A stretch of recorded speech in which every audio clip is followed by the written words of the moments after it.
याद रखिएगा, अवसर और सूर्योदय में सिर्फ एक ही समानता है, जो देर कर देता है वो इन्हें खो देता है, वो इनका लुत्फ नहीं उठा पाता। नमस्कार दोस्तों, मैं गौतम आज फिर हाजिर हूँ एक ज़बरदस्त कहानी लेकर। ये कहानी आपको डिप्रेशन से बाहर निकाल फेंकेगी। अगर आपको लगता है कि आप डिप्रेशन में जा रहे हैं, डिप्रेशन फील कर रहे हैं, तो ये कहानी एंड तक जरूर सुनिएगा। ये कहानी है मनीष की। मनीष का जन्म एक मिडिल क्लास फैमिली में हुआ और मनीष पढ़ने लिखने में बहुत ज़्यादा होशियार था। वो इतना टैलेंटेड था कि वो 12th तक लगातार टॉप आ रहा था। उसकी फैमिली को लगता था कि ये लड़का वो कर दिखाएगा जो आज तक हमारी फैमिली में कभी किसी ने नहीं किया। ये लड़का हमारी गरीबी दूर करेगा, ये लड़का हमारे समाज का, हमारे परिवार का नाम रोशन करेगा। लेकिन इस लड़के की ज़िंदगी बदल गई जब ये कॉलेज में आया। इसकी दोस्ती कॉलेज के कुछ गलत लड़कों के साथ हो गई। ये गलत संगति में पड़ गया। घर वालों से दूर रहना, घर वालों से बात ना करना, घर से ज़्यादा पैसे मंगाना, लेट नाइट तक पार्टी करना और भी गलत ज़्यादा एक्टिविटी करने लगा। घर वालों को पता चल चुका था कि ये लड़का हमारा हाथ से निकल चुका है, ये लड़का गलत संगति में पड़ चुका है। घर वाले इसको समझाने की कोशिश कर रहे थे, लेकिन ये किसी की नहीं सुन रहा था। घर वालों ने समझाने की बहुत कोशिश करी, लाख कोशिश करी, लेकिन ये घर वालों को उल्टा डांट देता है कि तुम मुझे मत समझाइए कि मुझे क्या करना है, मैं अपनी ज़िंदगी खुद जीऊँगा, तुम्हें कोई अधिकार नहीं है मेरे से कुछ भी कहने का। अब उसके माँ बाप बहुत ज़्यादा परेशान हो गए थे। अब इन सब चीज़ों का असर पड़ा उसकी पढ़ाई पर। जो लड़का लगातार 12th तक टॉप पे था, वो इस साल फर्स्ट ईयर एक भी सब्जेक्ट में पास नहीं हो पाया। अब बात लगी उसके ईगो पर। अब उसको इतना बड़ा धक्का लगा कि जो लड़का एकदम टॉप पे रहा, जिसकी समाज तारीफें करते करते नहीं थकता था, आज वो लड़का अपने आप से नज़र नहीं मिला पा रहा था। अब मनीष डिप्रेशन में जाने लगा। अब इसने अपने आप को एक रूम में लॉक कर दिया, इसने अपने माँ बाप से बात करना बंद कर दिया, दोस्तों के फ़ोन उठाने बंद कर दिए, यहाँ तक कि इसने अपने आप को लॉक कर दिया और बाहर आना जाना भी बंद कर दिया।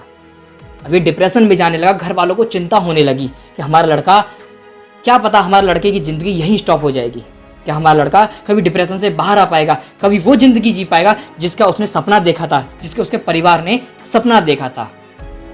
अब ये बात पता चली उसके प्रिंसिपल को। अब प्रिंसिपल ने उसको डिनर पे बुलाया, उसे एक लेटर भेजा।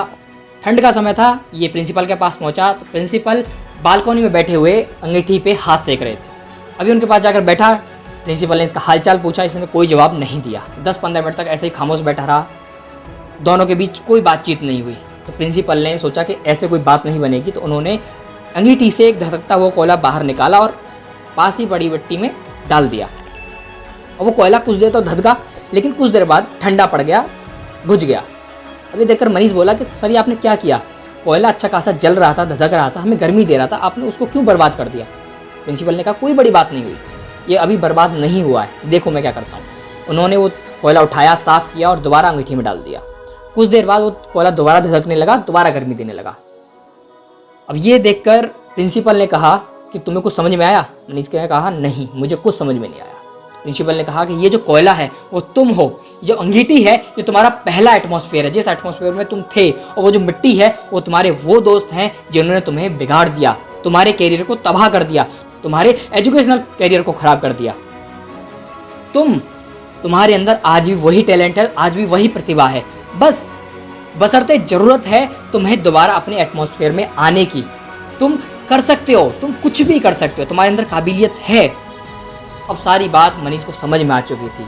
अब मनीष घर वापस गया और डिप्रेशन की सारी चीज़ें, जिन चीज़ों से नेगेटिव इफेक्ट उसे पड़ रहा था, वो सारी हटा दी और उसने अपना सारा फोकस धीरे धीरे कन्वर्ट कर दिया, अपनी सारी एनर्जी धीरे धीरे कन्वर्ट कर दी अपनी पढ़ाई पर।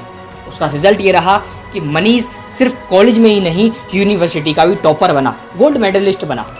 ये कहानी हम सबको सिखाती है कि यदि हम अपनी लाइफ में फेल हो गए हैं, अगर हमें कोई असफलता मिली है, तो हमें डिप्रेशन का शिकार नहीं होना चाहिए।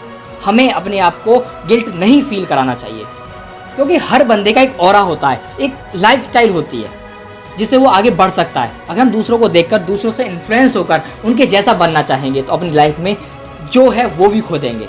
तो जो आपके अंदर है, जो काबिलियत आपके अंदर है, अपने आप को चमकाइए, उस काबिलियत को चमकाइए और कुछ कर दिखाइए ऐसा कि आपका समाज, आपका परिवार आपके ऊपर गर्व करे।